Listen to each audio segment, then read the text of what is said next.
नमस्कार. हुकमाची राणी या मालिकेच्या आजच्या भागामध्ये काय झालं ते आपण पाहूया. सुरुवातीलाच आपण पाहतो की इंद्रा आबांना सांगत असतो की राणीला कंपनीच्या स्टोरूममध्येच कोणीतरी बांधून ठेवलं होतं. इंद्रा सर्व घडलेली हकीकत घरच्यांना सांगतो. सर्व हकीकत ऐकून मालती बोलते, काय इंद्रा, म्हणजे हे तुझ्या पण जीवावर बेतणार होतं? इंद्रा, तू हे मला आल्याला का नाही सांगितलंस? तू ठीक आहेस ना आता? तुला काय झालं नाही ना?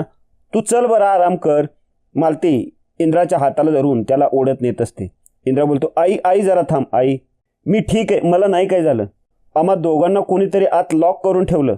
आम्हा दोघांना खूप त्रास होत होता आत. शेवटी राणीने स्वतःच्या जीवाची पर्वा न करता तिच्या साडीचा पदर माझ्या नाकावर ठेवला आणि माझा जीव वाचवला. आणि नंतर तिनंच सुचवलं की दरवाजा तोडण्याशिवाय आमच्याकडे काहीच पर्याय नाही. आणि मग आम्ही दरवाजा तोडून बाहेर आलो. आम्ही आतून खूप आवाज देत होतो सगळ्यांना. मी येऊन विक्रांतला सुद्धा. आणि इंद्राचं लक्ष विक्रांतकडे जातं. इंद्रा विक्रांतकडे जातो आणि डायरेक्ट त्याची कॉलर धरतो आणि त्याला विचारतो, कुठे होतास तू? मी तुला किती आवाज दिला? तू जर बाहेरून दरवाजा उघडला असतात ना तर हे सगळं घडलंच नसतं. तुझ्यामुळे आज राणीवर अटॅक झालाय. जीव गेला असता आमचा.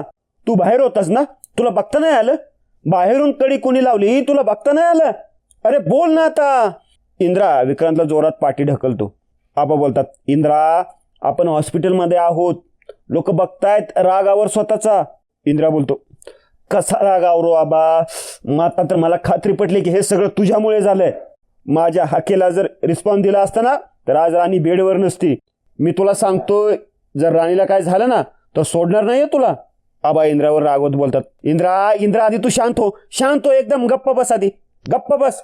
आबा विक्रांतला विचारतात, विक्रांत, हे सगळं घडलं त्यावेळेला तू कुठं होतास? उर्मिला मध्येच बोलते, मी सांगते आबा. माझा नवरा विक्रांत, मी त्याला घरी बोलून घेतलं होतं. मला मायग्रेनचा त्रास होत होता. मला रावलं नाही म्हणून मी त्याला बोलून घेतलं. विक्रांत बोलतो, ओहो आबा, मग उर्मिलाचा फोन आला तसं मी लगेच घरी निघालो. मी ह्याला सांगतही होतो की घरचे आपले वाट बघतायत, आपण जाऊया घरी. पण राणीला ते डॉक्युमेंट्स शोधायचे होते. मालती बोलते, काय? म्हणजे पुन्हा एकदा राणीच्या हट्टामुळे माझ्या इंद्राचा जीव धोक्यात होता तर? इंद्रा बोलतो, आई काय बोलतेस तू? उर्मिला हात जोडून बोलते, इंद्रा भाऊजी, मी तुमच्या पाया पडते. विक्रांतला आरोपीच्या पिंजऱ्यात उभं करू नका. तो माझ्या सांगण्यावरून घरी आला होता. मला डॉक्टरांकडे घेऊन गेला तो. मालती मनाचाच विचार करत असते, आता तर इंद्रा त्या राणीसाठी भांडायला लागलाय, घरच्यांवर हात उगारायला लागलाय. हे थांबायला हवं. ही राणी संपायला हवी. विक्रांत उर्मिला बरोबर बोलत असतो, याने सगळ्यांसमोर अपमान केला ना माझा, सोडणार नाही मी याला. उर्मिला बोलते, यांना यांची लायकी दाखवावी लागणार आहे. अजून किती वेळ थांबायचंय ते? विक्रांत बोलतो, राणी गेल्याची न्यूज लवकरच येईल. चल, आपल्याला तयारीला लागायला हवं. एवढ्यात डॉक्टर बाहेर येतात. डॉक्टर बाहेर आले की इंद्रा डॉक्टरांजवळ जातो आणि त्यांना विचारतो, डॉक्टर, राणी कशी आहे आता? डॉक्टर बोलतात, पेशंट आउट ऑफ डेंजर आहे आता. काळजी करण्यासारखं काय कारण नाही. इंद्रा बोलतो, थँक्यू सो मच डॉक्टर, खूप मोठी गोष्ट केलीत तुम्ही. डॉक्टर बोलतात, आत्ता तर पेशंट आउट ऑफ डेंजर आहे, पण 2 दिवस ऑब्झर्वेशन खाली ठेवावं लागेल. लंग्सची कंडिशन कशी काय हे MRI केल्याशिवाय कळणार नाही. इंद्रा बोलतो, हो हो, काहीच प्रॉब्लेम नाही आहे. राणीसाठी जी बेस्ट ट्रीटमेंट असेल ना ती तुम्ही करा. ठीक आहे म्हणून डॉक्टर आतमध्ये निघून जातात. इंद्रा स्वतःशीच बोलतो, thank God, Rani out of danger आहे आता. आबा बोलतात, इंद्रा, खरंच खूप चांगली गोष्ट घडली आता. मालती बोलते, बरं चला आता. डॉक्टरांनी सांगितलं ना राणी स्टेबल आहे, आता आपण घरी जाऊया. इंद्रा बोलतो, अगं आई, आत्ता डॉक्टरांनी सांगितलंय, तिच्यासोबत कुणी थांबायला नको का? मालती बोलते, अरे पण सगळ्यांनी गर्दी करून काय उपयोग आहे? आबा बोलतात, इंद्रा, मालती बरोबर बोलते, इथं सगळ्यांनी थांबून काही होणार नाहीये. रत्नाई बोलते, मी थांबते तिच्याजवळ, तुम्ही सगळेजण घरी जा. इंद्रा बोलतो, नाही नाही, इथं मी थांबतो, तुम्ही जा सगळे घरी. मालती बोलते, अरे या बोलतायत ना, या थांबतायत म्हणून, आणि डॉक्टरांनी सांगितलंय ती बरी आहे, मग तुला थांबायची काय गरज आहे? तू नको काळजी करू, चल. इंद्रा बोलतो, नाही आई, मी राणीला सोडून कुठेही जाणार नाही. आज तिच्यामुळे मी तुमच्यासमोर उभा आहे. आज जर ती नसती ना तर मी तिच्या जागी असतो. अरे पण आता ती ठीक आहे इंद्रा, मग आता तुला थांबायची काहीच गरज नाहीये. तू स्वतःची तब्येत का बिघडवून घेतोयस? यावर इंद्रा बोलतो, आई, मला या विषयावर वाद घालायचा नाहीये. राणीने आज जे केलंय ना माझ्यासाठी, त्याच्या पुढे मी जे काय करतोय ना हे काहीच नाहीये. प्लीज मला फोर्स करू नका. तुम्ही सगळे घरी जा, मी थांबतो इथं. मालती बोलते, इंद्रा इंद्रा बोलतो, आई प्लीज माझ्या मागे नको लागूस. मी सांगितलं ना, मी राणीला सोडून कुठेही जाणार नाहीये. आज राणीवर आपल्या फॅक्टरीमध्ये हल्ला झालाय. इथेही काही होऊ शकतं. रत्ना काकी एकट्या काय करणार आहेस मला सांग. ते काय नाही, मी राणीला एकटं सोडण्याची रिस्क घेऊ शकत नाही. जोपर्यंत राणी माझ्याशी काही बोलत नाही तोपर्यंत मी इथून हलणार नाही. मालती बोलते, इंद्रा आता त्या राणीसाठी तू माझ्याशी भांडतोयस. इंद्रा बोलतो, हे काय बोलतेस आई, भांडत नाहीये मी. राणीला गरज आहे माझी आणि मला थांबायचं येतं. काय प्रॉब्लेम आहे मग. मालती बोलते, अरे पण तू थांबायची काही गरज नाहीये ना. आबा बोलतात, मालती तो बोलतो ना त्याला थांबायचंय, त्याची बायको आहे राणी, थांबू दे त्याला. जर का मला काय झालं असतं तर तुम्ही थांबला असतात की नाही.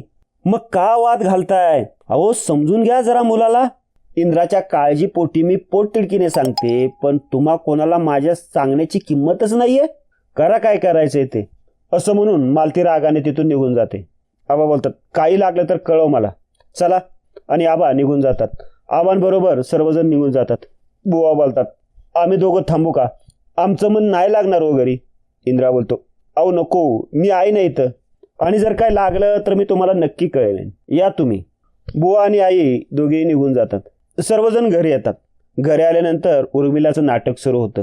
ती जोरजोरात रडायला लागते आणि रडतच बोलते, देवा देवा आता हे सगळं सहनशक्तीच्या पलीकडे गेलंय. मालती बोलते, उर्मिला उर्मिला का काय झालं तुला, काय सहन होत नाहीये तुला, तुझं परत डोकं दुखतंय का. उर्मिला बोलते, नाही हो आई, डोकं नाही दुखत माझं, मनाला लागलंय माझ्या, मन दुखतंय माझं. म्हणजे काय सांगू आई तुम्हाला, या घरामध्ये विक्रांतला काळीची सुद्धा किंमत नाहीये. भावंडांमध्ये सगळ्यात मोठा असून सुद्धा त्याला काही किंमत नाहीये आई. आणि आज तर हद्दच झाली. इंद्रा भाऊजींनी कॉलर पकडली हो त्याची. का, काय गुन्हा होता त्याचा. माझ्यासाठी आला होता ना घरी तो, त्याच्यात त्याची काय चूक होती. मालती बोलते, उर्मिला तू अगदी शांत हो बरं. हे बघ, इंद्रा रागाच्या भारात चुकीचा वागला हे माहिती आहे मला. अगं पण तो रागावला की त्याचा संयम सुटतो हे माहिती आहे ना तुला. हे बघ, तू मोठेस ना, मग तू जरा समजून घे ना. आई अहो, प्रत्येक वेळी आम्ही समजून घेतोच ना. या घरामध्ये आमची किंमत पायातल्या जोड्याप्रमाणे आहे, तरी आम्ही समजून घेतोच ना. कधीतरी एका शब्दाने बोललो का आम्ही. पण हो, एखादी स्त्री स्वतःचा अपमान सहन करू शकते. अहो पण तिच्या नवऱ्याचा सर्वांसमोर झालेला अपमान ती सहन करू शकेल का. इंद्रा भाऊजींनी बोलताना काहीतरी विचार करायला पाहिजे होता. 4 चौघात बोलले ते त्याला. तो काय सिक्युरिटी गार्ड आहे का, सगळ्यांवर लक्ष ठेवायला. कोण कुठे गेलं, कोणी कडी लावली. रत्नाई बोलते, उर्मिला हे बघ, तुझा संताप रास्तय. अगं पण त्याचा गैरसमज झाला म्हणून तो तसा बोलला. हे बघ उर्मिला, भावंडांमध्ये असे वादवाद कधीतरी होत असतात, त्यांचे ते गैरसमज दूर करतील. हे बघ, तू शांत हो जरा, तू स्वतःला त्रास नको करून घेऊ. उर्मिला चिडते. उर्मिला बोलते, कशी मी शांत बसू. साधी गोष्ट घडली काच.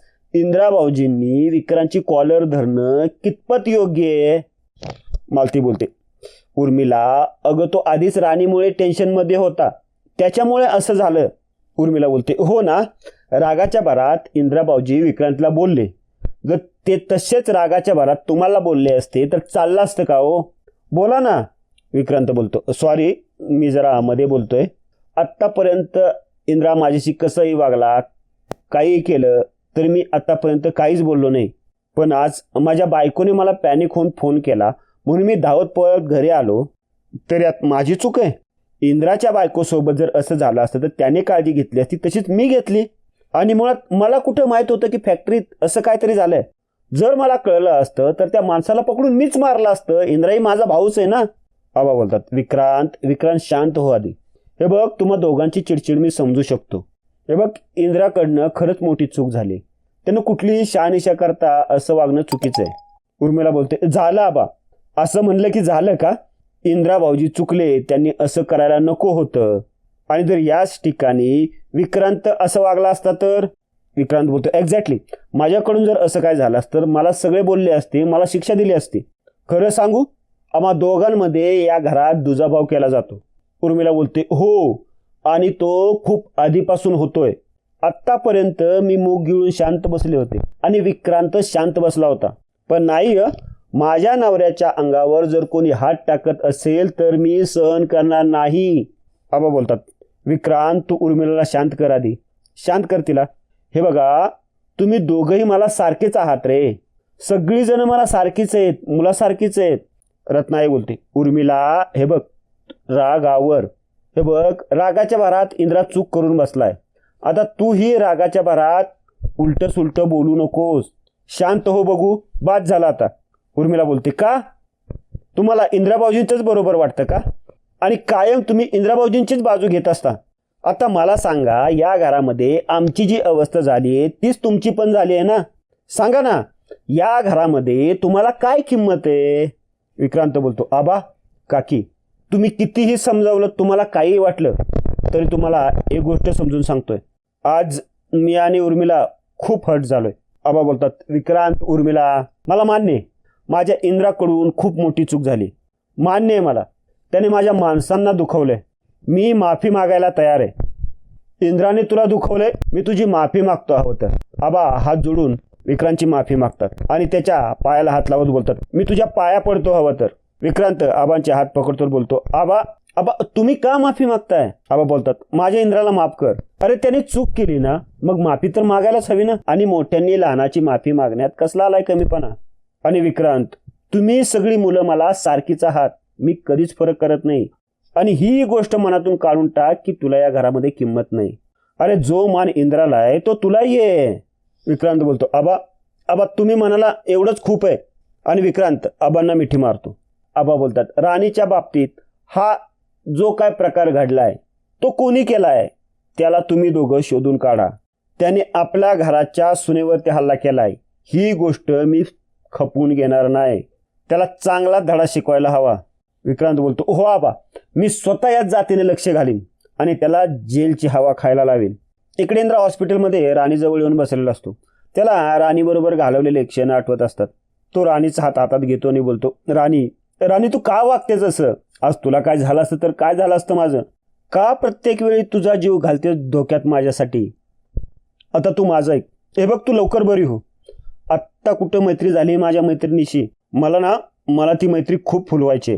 मला तुझ्यासोबत लॉंग ड्राईव्हला जायचंय, आईस्क्रीम खायचंय, खूप एन्जॉय करायचंय. प्लीज त्यासाठी तरी बरी हो. ए राणी, अशी गप्प नको ना बसू. तुझ्या बडबडीची सवय झाली राणी. तुझा कधी आवाज नाही ऐकला असं कधी झालंच नाहीये. खरं सांगू, मला आताही असं वाटतंय की तू अचानक उठून बसशील आणि जसं ते दुकान डोक्यावर घेतलं होतंस ना, तसं हे हॉस्पिटल पण डोक्यावर घेशील. तुझ्या तोंडाची टेप सुरू असली ना की वेळ असा पटकन निघून जातो ग. एखाद्या म्युझिक सारखी ना तुझी बडबड सतत ऐकावीशी राहत वाटते मला. राणी बोल ना, प्लीज बोल ना काहीतरी. राणी उठ ना. तू तुझ्या मित्राचं नाही ऐकणार आहेस का? इकडे मालती तिच्या रूममध्ये बसलेली असते. एवढ्या तिथं आबा येतात. मालती झालेल्या सर्व घटना आठवत असते. आबा तिला बोलतात, काय झालंय? मालती बोलते, जे घडलं ते मला अजिबात पटलेलं नाहीये. त्या राणीमुळे तुम्हाला विक्रांतची हात जोडून माफी मागावी लागली. आबा बोलतात, यात राणीचा काय दोष आहे? इंद्राने विक्रांतची कॉलर धरली, त्यामुळे विक्रांत दुखावला. यात राणी कुठून आली? आणि काय आहे, तुम्हाला सगळ्या गोष्टी राणीवर ढकलायची सवयच लागली आहे. मालती बोलते, तुम्ही मान्य करा अगर करू नका, पण हे जे सगळं घडलंय ना याला राणीच जबाबदार आहे. कुणी सांगितला होता तिला नसता शहाणपणा करायला? मुळात ना तिला फॅक्टरीत जायची काहीच गरज नव्हती. आबा बोलतात, ती आहे ना आपल्या फॅक्टरीच्या भल्यासाठीच गेली होती. पण काय ना, तुम्हाला प्रत्येक गोष्टी तिच्या काळबेरं दिसतं. अहो, राणीचा जीव धोक्यात आहे. तिचा कुणीतरी जीव घ्यायचा प्रयत्न केला याचं तुम्हाला काहीच वाटत नाहीये? मालती बोलते, अहो का वाटेल? मी नको म्हणत असताना तिने पुढे पुढे केलंच ना, मग तिच्यासाठी मी का वाईट वाटून घेऊ? आणि राणीमुळे जर आपल्या पोराला काय झालं असतं तर तिच्यामुळे तो तिकडे गेला, तोही अडकला. हे विसरताय तुम्ही? आबा बोलतात, हे तुम्ही विसरताय. इंद्राचा जीव राणीने वाचवलाय. इंद्राने काय सांगितलं ऐकलं नाही का तुम्ही? स्वतःच्या जीवाची पर्वा न करता तिने त्याचा जीव वाचवला, त्यामुळे ती बेडवर आहे आणि इंद्रा तिथं सुखरूप आहे. मालती बोलते, ही ना त्या राणीची सगळी नाटकं आहेत. तिला ना सतत आव आणायचा असतो की तिनं काहीतरी केलंय म्हणून. मागे पण तिने असंच भासवलं होतं ना की तिने इंद्राला वाचवलं. मुळात ना राणीने इंद्राला तिच्या बाजूने करून घेतलंय आणि आता तो पण तिचीच भाषा बोलायला लागलाय. अहो, तिचं खोटं लपवण्यासाठी इंद्रा आपल्याला काहीतरी भलतं सांगत नसेल कशावरून? यावर आबांना मालतीचा राग येतो. आबा चिडून बोलतात, बास करा मालती, मूर्खासारखं वागू नका आणि बोलूही नका. काय आहे, तुमच्या मनातली कीड आहे ना राणीबद्दलची, ती लवकरात लवकर मारून टाक आणि ते तुमच्यासाठी भल्याचं आहे. यावर मालती बोलते, हे तुम्ही मला समजावू नका. उलट जिचे तुम्ही गोडवे गाताय ना ती कसे हे जरा चाचपडून बघा. चाचपडण्याची गरज मला नाहीये, तुम्हाला आहे. राणी पाण्यासारखी निर्मळ आहे, स्वच्छ आहे, पण ते पाणी तुम्हाला गढूळ दिसतंय. हा तुमच्या नजरेतला दोष आहे. राणीने कायमच इंद्राला महत्व दिलंय, स्वतः जोखीम पत्करून इंद्राला वाचवलंय आणि तुम्ही तिलाच बोलताय. मालती बोलते, मी तिलाच बोलणार, कारण ही सगळी त्या राणीची नाटकं आहेत. तुम्ही कोणी नाही, पण मी तिला अगदी बरोबर ओळखलंय. त्यामुळे तुम्ही तिच्याबद्दलचं माझं मत बदलायला जाऊ नका. तुम्ही बदला. एकदा मी जसा विचार करते ना तसा तुम्ही करून बघा, म्हणजे तुम्हाला तुमच्या लाडक्या राणीचा खरा चेहरा दिसेल. कळलं? इकडे विक्रांत राणीजवळच इकडे तिकडे फिरत असतो. तो स्वतःशीच बोलत असतो, एकदाची तुला शुद्ध यायला हवी. कधी एकदाची तुझ्या तोंडून सर ऐकतोय असं झालंय मला. एवढ्यात राणी हळूच डोळे उघडून बघते तर विक्रांत तिथंच इकडे तिकडे फिरत असतो. राणी मनातच बोलते, जो माणूस मला डोळ्यासमोर धरत नव्हता तोच आज मी शुद्धी येण्याची वाट बघतोय आणि माझी काळजी करत थांबलाय. खरंच खूप नशीबवान आहे मी, कारण मला सरांसारखा हक्काचा माणूस मिळाला, एक मित्र मिळाला. एवढ्यात इंद्राचं लक्ष राणीकडे जातं. इंद्रा बोलतो, राणी राणी तू शुद्धीवर आलीस? राणी तुला शुद्ध आली? Doctor doctor. एवढ्यात डॉक्टर तिथे येतात. डॉक्टर राणी शुद्धीवर आली. हे बघा तिने डोळे उघडलेत. डॉक्टर राणीला चेक करतात. डॉक्टर राणीला विचारतात, तुम्हाला श्वास घ्यायला त्रास होतोय? दम लागतो का तुम्हाला? राणी बोलते, नाही.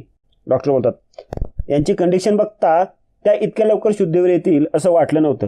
आता काळजी करण्यासारखं काही कारण नाहीये, सगळं नॉर्मल आहे. पुढची ट्रीटमेंट सुरू करूयात, येतो मी असं म्हणून डॉक्टर निघून जातात. इंद्रा राणीजवळ बसतो. राणी बोलते, सर तुम्ही खूप टेन्शन घेतलं होतं का? रात्रभर इथेच थांबलात ना? मला शुद्ध आले तेव्हा मी बघितलं की तुम्ही इकडेच फेरा मारत होतात. अहो असं काय करताय सर? एवढं टेन्शन कोण घेतं? मी तुम्हाला सोडून जाईन असं वाटलं होतं का तुम्हाला? इंद्रा बोलतो, आता तू गप बस आणि सोडून जायच्या गोष्टी तर करूच नकोस, आणि मुळात तो आता काय बोलूच नकोस, त्रास होईल तुला. राणी तू माझा जीव वाचवलास म्हणून मी आज धडधाकट उभा आहे. ॲक्च्युली तू माझ्यासोबत आहेस ना म्हणून मी तुझ्यासाठी आज इथं थांबलोय. कारण काय आहे ना, इंद्राने एकदा मैत्री केली ना की तो मागे हटत नाही. राणी आता तू माझी खूप जवळची मैत्रीण झाली आहेस. राणी बोलते, आणि तुम्ही माझे खूप जवळचे मित्र, पण आता ही मैत्री तोडायचा विचार पण नाही करायचा. हा इंद्रा बोलतो, वेळ लागलाय का मला? हे बघ, इंद्राने आजपर्यंत कधी कोणाची सहजासहजी मैत्री केली नाहीये, आणि एकदा का मैत्री केली की हात सोडायचा विचारही मनात येत नाही माझ्या. यावर राणी बोलते, हो ना, म्हणून आत्तापर्यंत एवढं सगळं झालं तरी तुम्ही माझा हात घट्ट धरून ठेवलात. इंद्रा बोलतो, पण राणी तू त्या स्टोरूमपर्यंत गेलीच कशी, आणि तुला बांधून कोणी ठेवलं तिथे? राणी बोलते, सर आपल्याला ते पेपर सापडले ना आणि मग तुम्ही गेलात. त्याच्यानंतर मी ते पेपरच चेक करत होते तर मला अचानक दरवाजाजवळ कोणीतरी आहे असं वाटलं. मी विचारलं सुद्धा की तिकडे कोण आहे का? तिथून काहीच आवाज आला नाही, म्हणून मी बाहेर बघायला गेले, पण मला बाहेर सुद्धा कोणीच सापडलं नाही. आणि मग परत मला असं वाटलं की कोणीतरी माझ्या मागेच उभं आहे. त्या माणसाने ना काहीतरी असं घोंगडीसारखं घेतलं होतं, त्याचा चेहरा नीट दिसत नव्हता. मग मी त्या माणसाचा पाठलाग केला, पण अचानक तो माणूस कुठे गायब झाला. मी बरंच त्याला शोधण्याचा प्रयत्न केला, पण तो काही सापडला नाही. आणि मध्येच माझ्या मागून येऊन कुणीतरी माझं तोंड दाबलं आणि मग मला ओढत त्या रूममध्ये घेऊन गेलं आणि तिथंच त्याने मला बांधून ठेवलं. आणि मग तुम्ही आलात. मला ना हे सगळं खूप सिरियस वाटतंय. आपल्याला ह्या मागे कोण आहे ते शोधावं लागेल सर. इंद्रा बोलतो, पण तू काळजी करू नकोस. तू हॉस्पिटलमधून घरी यायच्या आधी मी या सगळ्याचा शोध लावेल. राणी बोलते, हो सर, पण आता तुम्ही घरी जा, आराम करा. रात्रभर जागलात तुम्ही, माझी काळजी करू नका. यावर इंद्रा बोलतो, नाही नाही बिलकुल नाही, होऊ शकतं तुझ्यावर इथेही अटॅक होईल. राणी बोलते, अहो सर काही नाही होत मला, असं नको व्हायला की मी बरी झाली आणि तुम्ही आजारी पडलात. इंद्रा बोलतो, नाही नाही तू आराम कर, शांत हो. राणी बोलते, हाय का आता मैत्रिणीचं ऐकणार नाही का तुम्ही? जा बघू घरी, ऐका माझं, जा घरी.